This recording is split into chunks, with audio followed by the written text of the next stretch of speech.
que um levantamento divulgado pelo Tribunal Superior Eleitoral mostra que 9 partidos tiveram praticamente toda a receita fora do fundo partidário no ano passado. Isso é um assunto para o link que nós temos aqui, o André Anelli conosco, é isso? André, boa noite, tudo bem?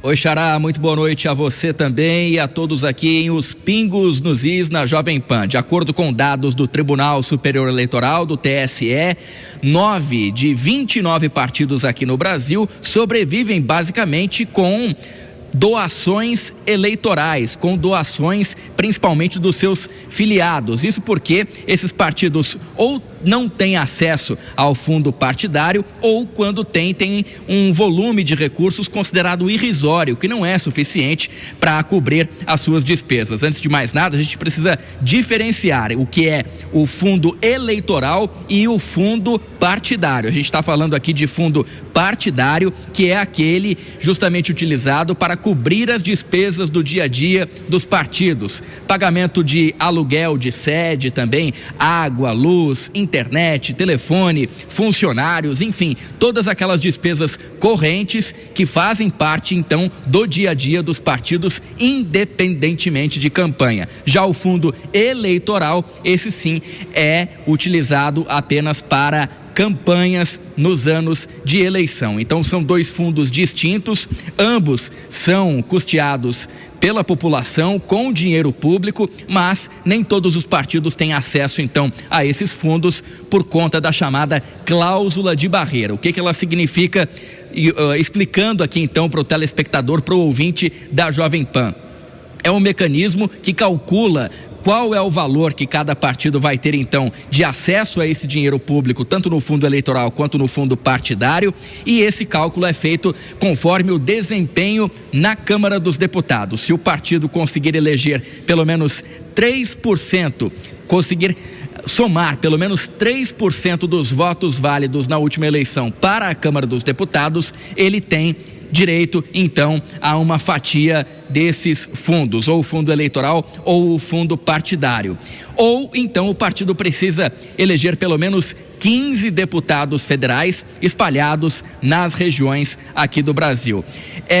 São números difíceis de serem atingidos pelos partidos e esses 9 que eu vou citar agora ou não atingiram ou então tem um volume de recursos considerado insuficiente para justamente então cobrir as suas despesas diárias, mensais, e isso faz com que eles sobrevivam predominantemente por meio de doações de filiados. São eles: DC, o Democracia Cristã, o PSTU, também Agir, Missão, UP, que é o União Progressista, Mobiliza, Democrata, PCB e PRTB. Portanto, esses 9 partidos, na contramão dos demais 20, acabam sobrevivendo basicamente das doações de filiados, porque não têm acesso aos fundos que são custeados justamente então com verba pública. Levantamento esse feito pelo Tribunal Superior Eleitoral, mostrando que alguns partidos ainda sobrevivem com aquele viés ideológico, contando então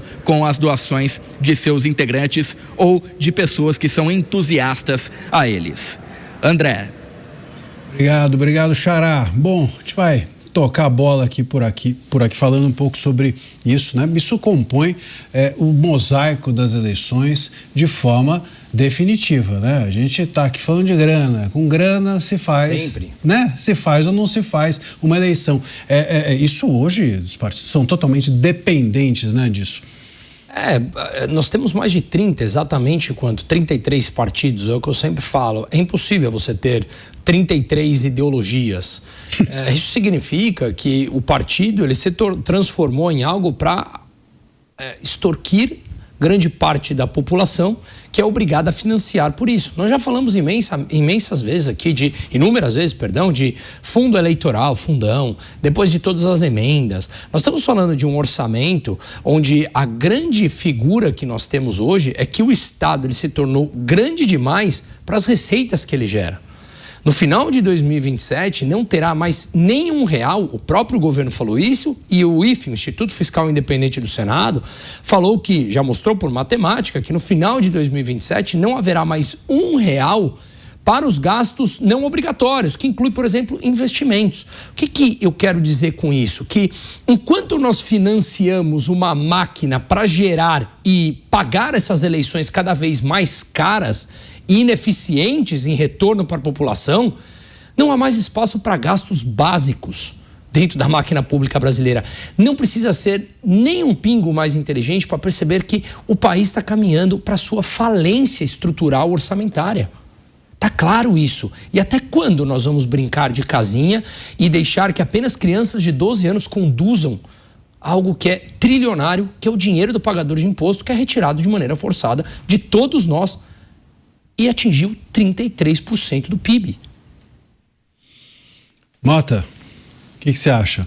Olha, eu sou uma voz um pouco discordante nesse coro. Eu já tive uma experiência política, já fui candidato, já tive uma chance de ver como é que funciona a política dentro dos partidos. Eu acho o seguinte, a gente tem que ser coerente. Se nós valorizamos a democracia, se a gente realmente acha que tudo é baseado no voto e que o voto é o consentimento dos governados para os governantes, a gente não pode se recusar a investir naquilo que é mais essencial na democracia, que são as eleições. Olha, as eleições não são de graça. As eleições custam muito dinheiro. Nós temos um país continental, 200 milhões de habitantes. Se você for lá para o Rio Grande do Sul ou para o Amazonas, são realidades completamente distintas. Tem município na região amazônica que é maior do que país europeu. Então não adianta a gente reclamar que eleições custam caro. Elas custam caro mesmo. Se elas são importantes para a gente tem que estar disposto a financiar as eleições. Aí vem a questão, como financiar as eleições? O Estado brasileiro decidiu, não foi uma decisão do povo não, foi o Estado brasileiro que decidiu que as eleições, a atividade partidária, vai ser financiada com dinheiro de impostos. Eu sou contra. Eu acho que não deveria ter um centavo de dinheiro público. A atividade partidária, as campanhas, deveriam ser financiadas exclusivamente com doações. Nada de dinheiro de impostos. Mas as cabeças pensantes do nosso Estado acharam que isso ia gerar desigualdades. Então, o bom é usar dinheiro público como se não houvesse também uma desigualdade gigantesca na distribuição desses recursos. Mota, vou chamar aqui rapidinho o break da nossa rede. Voltamos daqui a pouco. Olha, eu acho que a gente tem que... Eu fico pensando, né? Um país das dimensões do Brasil, né? É muito complicado. O ideal é que a gente tivesse uma capacidade de ter 2 partidos, a meu ver, né? Ter 2 partidos, como você tem, por exemplo, nos Estados Unidos. Tem 2 partidos. Mas Marcília, isso é consequência de um processo de amadurecimento político. Isso não pode ser imposto. E de regras perdulárias também, né, Mota?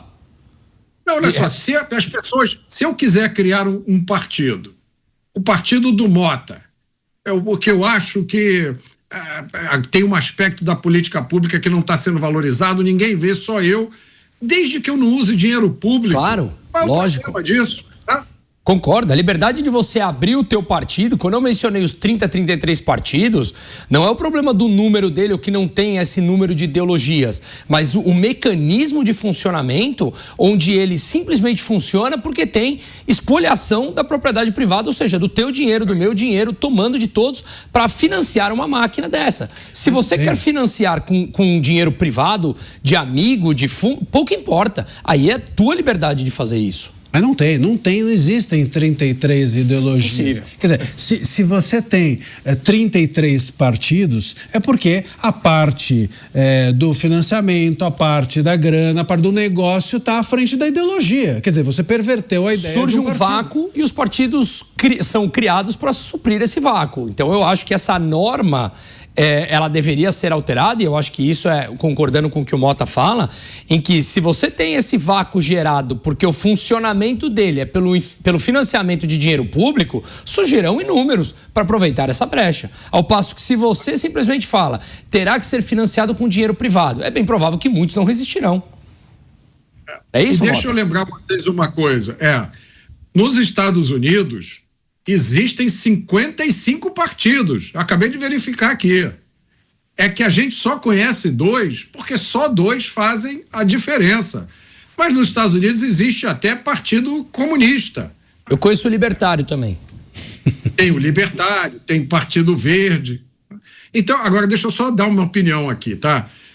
Eu não concordo com essa afirmação de que não existem 35 ideologias, então não podem existir 35 partidos. O partido não é expressão de uma ideologia. O partido é uma associação entre pessoas com o objetivo de chegar ao poder. E chegar ao poder pelas mais diversas razões. Se a gente fosse associar partido com ideologia, aí tudo bem, aí existiriam, sei lá, 3, 4 partidos, não mais do que isso. Mas o partido, ele é uma associação de pessoas que querem chegar ao poder. É assim que funciona um partido político. Olha, estamos com a nossa rede de volta. Então, bem-vindos novamente. Você quer ainda levantar alguma bola disso? Vamos. Tá bem completo. Vamos então girar a pauta. Eu não sei, eu confesso que eu ainda estou incomodado com essa história de ter 35 ideologias, viu, Mota? Eu não sei não, viu? Eu acho que isso é um sintoma de perversão aqui da lógica, né? Porque a gente sabe que tem interesses dentro da política. Agora, a política, quando ela se torna de interesses... Hoje, por exemplo, as pessoas que mais têm ideologias, ou tem que faz uma candidatura avulsa ou independente, ela tem que alugar um partido. Acaba tendo de ir atrás de coisas, de recursos como esse. Marcelo, isso acontece desde que mundo é mundo. Se você for pegar a história de Roma, na época que Roma era uma república, você vai ver histórias de compra de voto, escândalo, né? Se eu não me engano, Roma tinha 2 cônsuls que eram eleitos por um período de 2 anos e tinha escândalo de compra de voto já naquela época. Isso faz parte da natureza humana, a busca pelo poder. É melhor que isso aconteça através da política do que através de outros meios, tá? A gente não pode, eu acho, essa é a minha experiência, né? A gente tem que abandonar essa idealização da política. A política é uma atividade imperfeita, é uma atividade muitas vezes suja, por isso é que nós temos, modernamente se criou esse sistema democrático republicano, com divisão de poderes, com freios e contrapesos, que é para a gente evitar o mal maior. E aí eu acho que essa definição é de Margaret Thatcher, que disse que o objetivo da democracia não é eleger os melhores, é apenas garantir que os piores não ficarão muito tempo no poder.